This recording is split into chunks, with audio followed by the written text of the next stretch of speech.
Everything about his answer, I believe, is completely improper. He knows these jurors way better than I do. Way better than I do. You have to fight back in every way possible. He is literally making things up. He just triggered a mistrial and he doesn't even know it.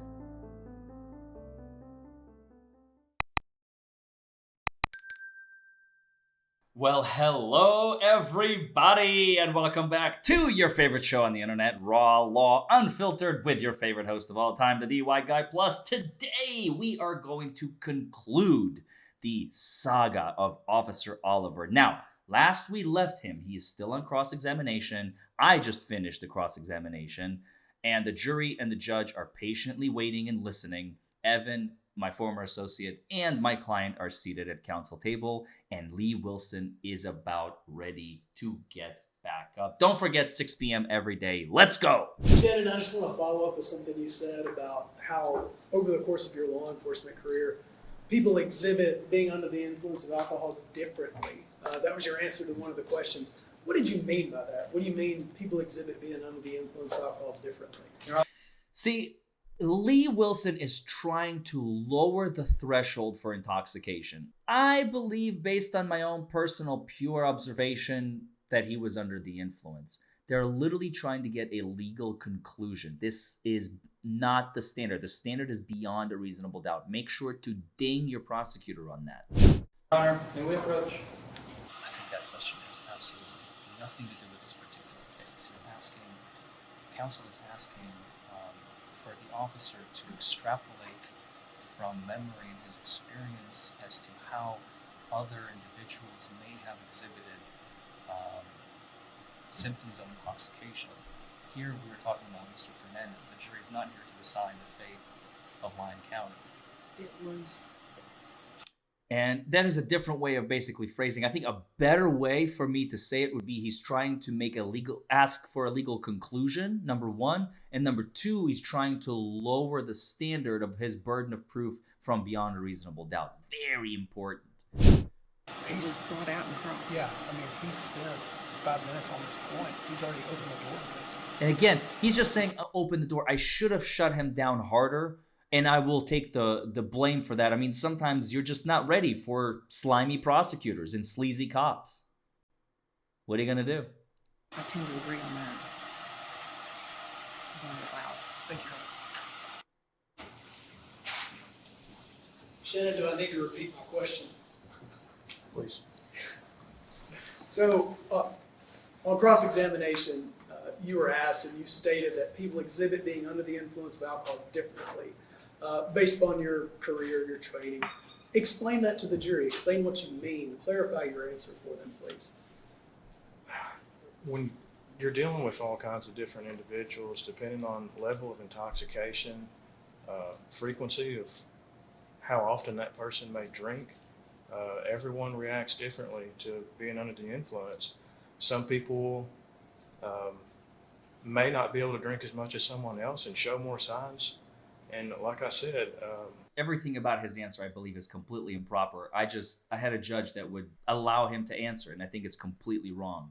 I had individuals that I remember specifically that could go into the jail, blow into the toxilizer, blow 3 times the legal limit, and could walk and talk just as well as any of us. By the way, that's a lie. He's just lying through his teeth because he's wanting a conviction. He's trying to fish for a conviction. And he knows his people. He knows these jurors way better than I do. Way better than I do. And it's so unfortunate and frustrating, by the way. Remember that when you have a police officer that is bending over backwards to try and get a conviction out of your client, you have to fight back in every way possible. If you have a judge that will allow you, I didn't have a judge that would allow me to do that. As you saw, I just tried. You saw how flustered I was knowing that my client's fate is about to be crucified because this officer is not even talking about Mr. Fernandez. I just told her. He's not talking about Mr. Fernandez. He's talking about generally speaking. That's not what I asked him on cross-examination. That was his answer, but that was not my question. It is such a dirty, sleazy way of convicting someone by saying, well, everybody experiences alcohol differently, and I thought he was drunk. You can't extrapolate from that because, again, he's not talking about the evidence in this case. He is literally making things up. that sound bad, and they are bad, and they do sound bad. But that should not be how the justice system works. This is not how we should be, convicting people based on pure speculation of, well, I have had people who blow triple the legal limit and walk and talk as fine as bull crap. You are lying and you know it. I mean, it is Lyon County, Kentucky. Offense intended. When in this circumstance, when we have someone You see that little smirk. The smirk is back. Now that he's talking to his buddy, now that he's talking to the prosecutor, he's got that little, he went from somber, sad, angry, I want a pat on the head, puppy dog face, to, my buddy is back asking me questions. Let's go. Let's convict this guy and go home. What are we doing here, folks? does not offer a blood alcohol sample, when they refuse that, we have to go based off of our judgment as to what we see them doing throughout the night with the test and everything. So, Oopsie daisy. Let's roll back the tape. when we have someone that does not offer a blood alcohol sample, when they refuse that, When someone does not offer a blood alcohol sample, when they refuse that, he just triggered a mistrial and he doesn't even know it. Why? We have a case in Kentucky. It's called Commonwealth versus McCarthy, a 2021 case. Very, very important. The circuit court ruled in that case that the Commonwealth could not use McCarthy's refusal to take the warrantless blood test as guilt during the case in chief, but they could introduce the refusal to explain the absence of any scientific evidence to prove the DUI. The trial court properly held that under Birchfield versus North Dakota, 136 Supreme Court 2160 2016 case, defendant's refusal to submit to a blood test could not be used to enhance his criminal penalty for a DUI, and that under controlling precedent could not be used as evidence that the defendant was guilty of a DUI. But the trial court made an error in allowing the Commonwealth to introduce evidence to explain to the jury the lack of scientific evidence as to the defendant's blood alcohol content. And Officer Oliver just broke that rule by saying, when they refuse, we use that against them. Let's hear that again. 3 times the legal limit and could walk and talk just as well as any of us. He just got a little too hot-headed. They could blow triple the limit and walk and talk just as well as any of us. He got slap happy. He's like, I'm on a roll. Let's keep going. In this circumstance, when we have someone that does not offer a blood alcohol sample, when they refuse that, When they refuse the blood alcohol sample, you just chopped off his head. Watch what happens. we have to go based off of our judgment as to what we see them doing throughout the night with the test and everything. So, and it's based on my judgment and my experience that I've had over You the can actually hear Evan and I whispering back and forth at our table. That's what you're hearing in the background.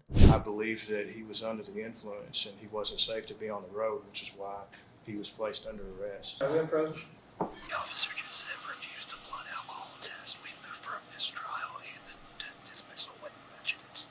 Don't you just love what Evan just said? Refusal of the blood test or the blood draw. We move for a mistrial and a dismissal with prejudice. What does that mean? So a mistrial means everything stops, jury goes home, everybody goes home, we come back at a new date, which is going to be September 14th, I believe, later that year. And just to add a little cherry on top, you never know, the judge might grant it. Because they screwed it up and they're the ones who caused the mistrial, we're going to ask for a dismissal with prejudice. And look at Lee Wilson's face. He's deer in the headlights like,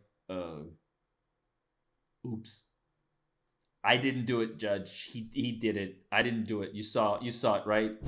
Watch his face. Watch his face. The officer just said refused a blood alcohol test. We moved for a mistrial and a dismissal. Even a little shoulder shrug. He's like, I don't know what to say. I don't contest that point. I don't contest that point. Oh my God. At least pretend, buddy. At least pretend. I mean, I appreciate you for not pretending, but at least try. I appreciate you for not trying. But you just was like, Yeah, oops. I do believe you're entitled to a mistrial based on that statement. Thank you. Everybody goes home.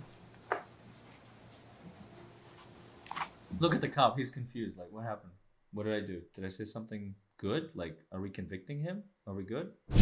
And Officer Oliver, you may be excused. Ooh. What did I do? Do I still have my job?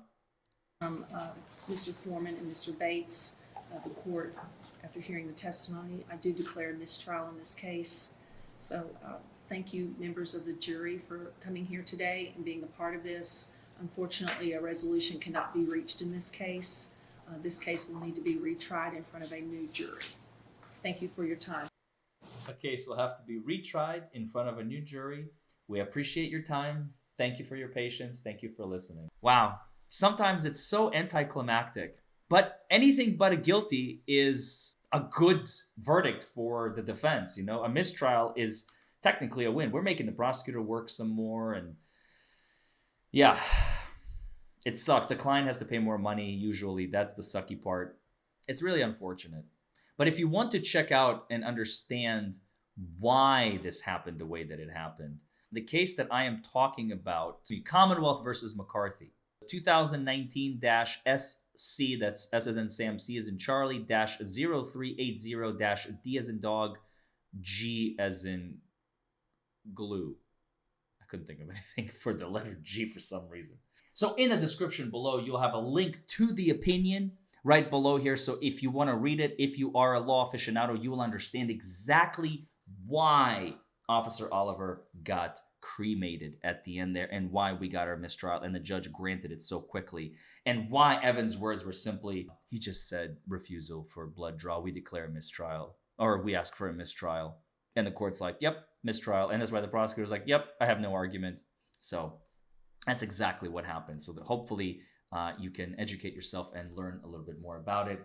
Well, that's it. That concludes this particular cross-examination and direct examination of an officer. We will resume doing the same. My associate, shout out to you, Tyler Hitch, by the way. My associate, Tyler, he wanted me to analyze his jury trial. And I am debating whether I'm going to do that next or if I'm going to save it from maybe a little bit later. Because coming up, I feel that one of the more interesting videos for you all would be like one of the videos that actually ended up going viral. And one of the videos that ended up going viral was police officer coached and arrested for intent to drive. And those could be, again, collectively, both of those videos are another hour. So there could be another 15 to 30 videos or something like that over the next 2-3 weeks. So I'm not in a hurry. This series is here to stay. Thank you all for joining me on Raw Law Unfiltered, your favorite show on the internet with your favorite host of all time, the DUI Guy Plus, signing off. I will see you all in the next series, How to Win in Court, with a new cross-examination. Police officer coached? Intriguing, DUI Guy. Tell me more. Bye, everybody.